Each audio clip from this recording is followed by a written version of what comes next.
I want to give a shout out to my sister, Tessayah, for bringing out the information about the Zadok priesthood. So let's begin by looking at the book of Jasher that was removed from the Bible. And in chapter 65, it talks about how we see that the Egyptians tried to trick the Hebrew Israelites into building their cities and turning them into slaves. But the Levites discerned that the Egyptians were deceiving them, and they tried to warn Israel not to fall for the deception. So the Levites separated themselves from the rest of the Hebrew Israelites. But over time, even the Levites themselves compromised. They mixed with idolatry and lost their place of nearness to Yah. Ezekiel 44, verses 10 through 14. The Levites that are gone away far from me, which went astray after their idols, they shall even bear their iniquity. They shall be ministers in my sanctuary, having charge at the gates, yet they shall not come near to me. But then Yah makes a separation, and we see this in Ezekiel 44, verses 15 through 16. But the priests, the Levites, the sons of Zadok, that keep the charge of my sanctuary when the children of Israel went astray from me, they shall come near to me to minister unto me, and they shall stand before me to offer unto me the fat and the blood, says the Master Yah.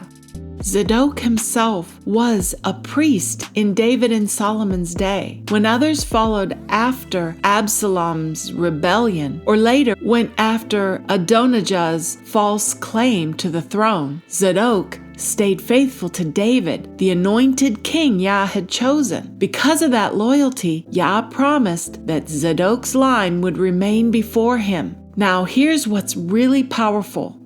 The name Zadok in Hebrew means righteous, justified. So, sons of Zadok literally means sons of righteousness. So when Ezekiel talks about the sons of Zadok, it's pointing to those who, like Zadok, stay faithful to Yah when everyone else turns aside. And Isaiah ties this together. Isaiah 61, verse 6. But you shall be named the priests of Yah. Men shall call you the ministers of our Elohim. And Isaiah 61, verse 10 says, He has clothed me with the garments of salvation. He has covered me with the robe of righteousness. That word righteousness comes from the same Hebrew root as Zadok. The prophecy is pointing to the remnant priesthood of the last days, the Zadok priesthood, the sons of righteousness who draw near to Yah when others cannot.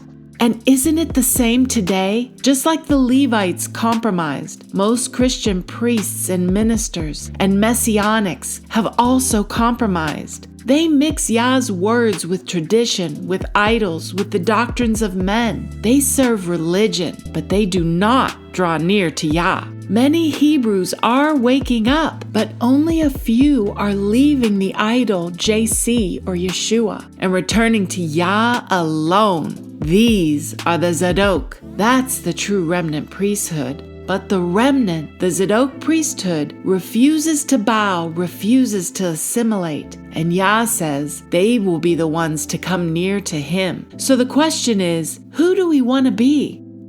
The Levites who compromised, or the sons of Zadok, the sons of righteousness who stayed faithful to Yah only and was allowed into Yah's presence?